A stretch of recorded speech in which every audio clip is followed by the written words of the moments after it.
Hello दोस्तों, स्वागत है आप सभी का यूट्यूब चैनल एक ऊंची उड़ान में। ऊंची उड़ान बढ़ने वालों को बेस्ट ऑफ लक।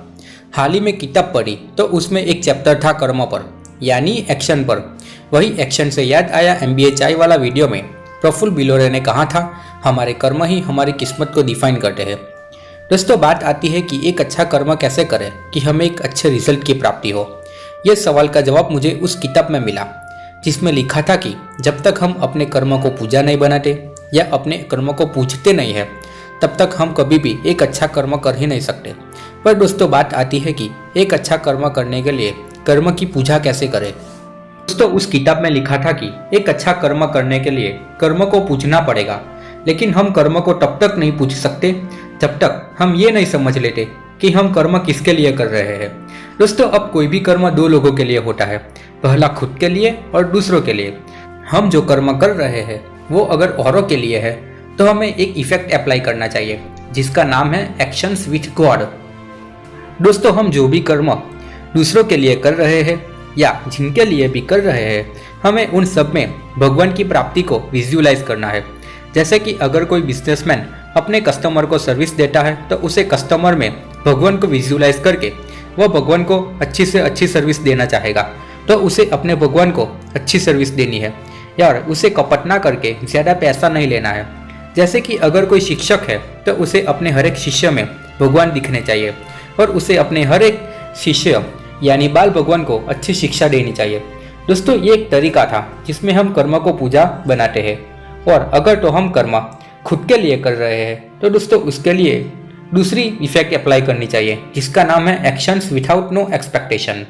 दोस्तों, हम जो भी कर्म करते हैं उसमें कहीं ना कहीं एक अच्छे या कोई परिणाम की अपेक्षाएं रखते हैं। जब हम कर्म करते करते परिणाम की अपेक्षाएं रखते हैं तो हम वर्तमान को छोड़कर भविष्य में जीने लगते हैं, जिसकी वजह से हम अपने कर्म यानी एक्शन को पूरी कॉन्सेंट्रेशन से नहीं कर पाते। दोस्तों, आगे बताया गया था कि बहुत से लोग सिर्फ और सिर्फ इसलिए कर्म करते हैं ताकि लोग उनकी प्रशंसाएं करें। दोस्तों, ऐसी भावना से किया गया कर्म सिर्फ और सिर्फ दूसरों के प्रति हमारी अपेक्षाएं बढ़ाता है और वह अपेक्षा के प्राप्ति न होने पर हमें निराशा या दुख होता है। स्थिति को समझने के लिए उस किताब में समझाया गया था कि सारी दुनिया की प्रकृति अपने तरीके से कर्म करती है।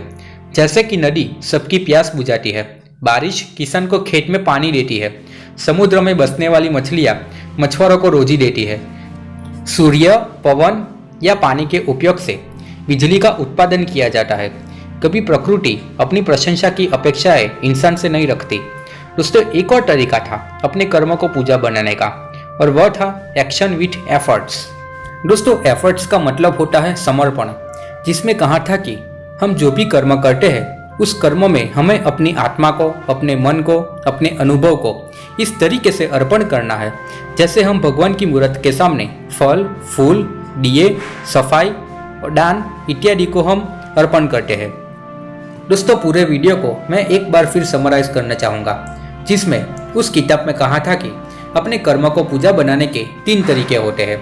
जिसमें पहला तरीका था एक्शन विथ गॉड, जिसमें कहा था कि हम जिनके लिए भी कर्म करते हैं हमें उन सब में भगवान को विजुअलाइज करना चाहिए। दोस्तों, दूसरा तरीका था एक्शंस विदाउट नो एक्सपेक्टेशन, जिसमें कहा था कि अगर हम कोई काम किसी प्रशंसा या किसी चीज़ की प्राप्ति के लिए करते हैं तो हम वर्तमान को छोड़कर भविष्य में जीने लगते हैं और हम अपना काम पूरे कॉन्सेंट्रेशन से नहीं कर पाते। जिसमें कहा था कि प्रकृति भी अपना कर्म इंसान की प्रशंसा की अपेक्षा रखने के लिए नहीं करती है। दोस्तों, अपने कर्म को पूजा बनाने का तीसरा तरीका था एक्शंस विथ एफर्ट। दोस्तों, जिसमें कहा था कि हमें किसी भी कर्म में अपनी आत्मा या मन को इस तरीके से अर्पण करना है जैसे हम फल, फूल, धूप को भगवान की मूर्ति के सामने अर्पण करते हैं। तो प्रफुल्ल बिलोरे की MBA चाय वाले की कहानी भी मस्त थी, जिसकी लिंक अभी आपके सामने स्क्रीन पर दिख रही होगी। दोस्तों, अगर आपको ये वीडियो अच्छा लगा है तो लाइक कर देना और अगर अच्छा नहीं लगा तो डिसलाइक करना। आप कौन से टॉपिक पर वीडियो चाहते हैं वो कमेंट सेक्शन में जरूर कमेंट करें। अपने सारे दोस्तों के साथ ये वीडियो जरूर शेयर करें और चैनल को सब्सक्राइब करके बेल आइकन को प्रेस करना ना भूलें। अपने काम में 2 चीज़ देते रहिए, समय और समर्पण। एक चीज़ अपने काम से लेते रहिए और वो है संतोष।